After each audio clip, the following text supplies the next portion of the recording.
আপনাদের আজকে মিডিয়ার ভাইদের উদ্দেশ্যে বলবো, আমরা একটা ভয়ঙ্কর এখানে ঢাকা ৮৮ দানবের সাথে লড়াই করছি। এই দানব এখানে সন্ত্রাসী, চাঁদাবাজি, দুর্নীতির যে সিস্টেমগুলো রয়েছে এগুলার পাহারাদার হিসাবে রয়েছে।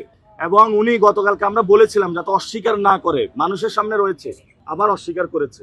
মির্জা আব্বাস সাহেবকে বলবো, মারেন, যত মারেন মারেন, আমরা 12 তারিখ পর্যন্ত অপেক্ষা করব।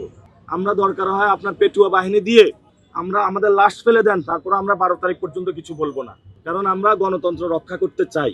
এখন আমাকে অনেকে কোশ্চেন করে যে 5 তারিখের আগে কই ছিলাম। রাতের আধারে আমাকে হল থেকে ছাত্রলীগ বের করে দিয়েছিল রাত 2টার দিকে।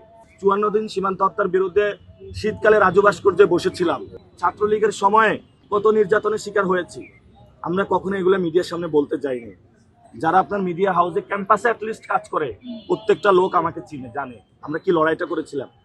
200 লোক পুরা বাংলাদেশের 2000 ঢাকা বিশ্ববিদ্যালয়ের ছাত্রলীগের বিরুদ্ধে। ভাই আপনি ক্যাম্পাসে দেখেন না আমরা ছাত্রলীগের বিরুদ্ধে লড়াই করছি না?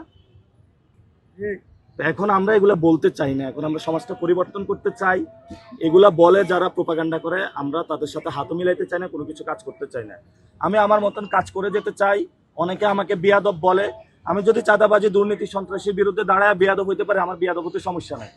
ঠিক শেখ হাসিনাও আমাদেরকে বিয়াদব বলেছিল, আরো রাজাকারও বলেছিল।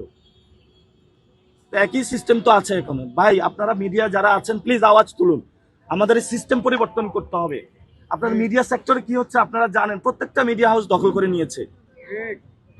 প্রত্যেকটা মিডিয়া কর্মীকে, এই যে আপনার একটা নিউজ আজকে আমার নিউজটা দিবেন, এটা শেষে উঠবে ধানের শীষে ভোট দিন, অর্থাৎ মিডিয়া বাইং করে ফেলছে।